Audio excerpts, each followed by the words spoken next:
বাংলাদেশ ঢাকা মহানগর উত্তরের সংগ্রামী সভাপতি সংগ্রামী যুগ্ম মহাসচিব জনতা অধ্যক্ষ হাফেজ মৌলানা শেখ ফজল বারী মাসুদ বক্তব্য রাখবেন অধ্যক্ষ হাফেজ মৌলানা শেখ ফজল বারী মাসুদ।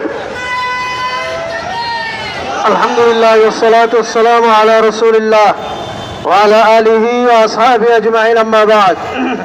প্রিয় নগরবাসী ভাই বন্ধুগণ, ইসলামী আন্দোলন বাংলাদেশ ঢাকা মহানগর উত্তর দক্ষিণ আয়োজিত আজকের এই বিক্ষোভ পূর্ব সমাবেশের সংগ্রামী প্রধান অতিথি ইসলামী আন্দোলন বাংলাদেশের সংগ্রামী মহাসচিব শেখুল হাদিস অধ্যক্ষ হাফেজ মাওলানা ইউনুস আহমেদ, উপস্থিত ঢাকা মহানগর দক্ষিণের সংগ্রামী সভাপতি জননেতা মাওলানা মোহাম্মদ ইমতিয়াজ আলম, উপস্থিত প্রেসিডিয়াম সদস্যবৃন্দ, সংগ্রামী নগরবাসী ভাই বন্ধুগণ, প্রিয় ভাইয়েরা আমার, আমরা গতকালকে যে চিত্র দেখলাম এটা আমাদেরকে 2006 সালের 28 অক্টোবর যে লগি বৈঠার যুদ্ধ হয়েছিল সেই যুদ্ধকে স্মরণ করিয়ে দিয়েছে।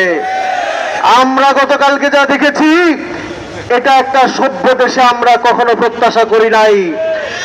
2006 সালের সেই লগি বৈঠার যে যুদ্ধ হয়েছিল সেই যুদ্ধে জনসাধারণের মধ্যে মারামারি হয়েছিল।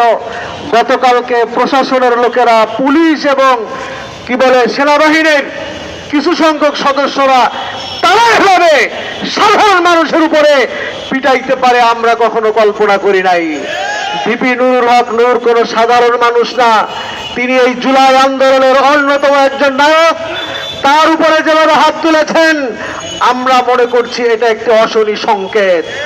আমরা স্পষ্ট বলে দিতে চাই, সরকারকে বলতে চাই, প্রশাসনকে বলতে চাই, মনে রাখবেন আপনারা যদি একথা চিন্তা করেন, জুলাই আন্দোলন যারা করেছিল তারা বোধহয় ঘুমিয়ে গিয়েছে, তারা বোধহয় ঘরে ফিরে চলে গিয়েছে, তারা মনে হয় অন্য কোনো দ্বীপে দ্বীপান্তরিত হয়েছে।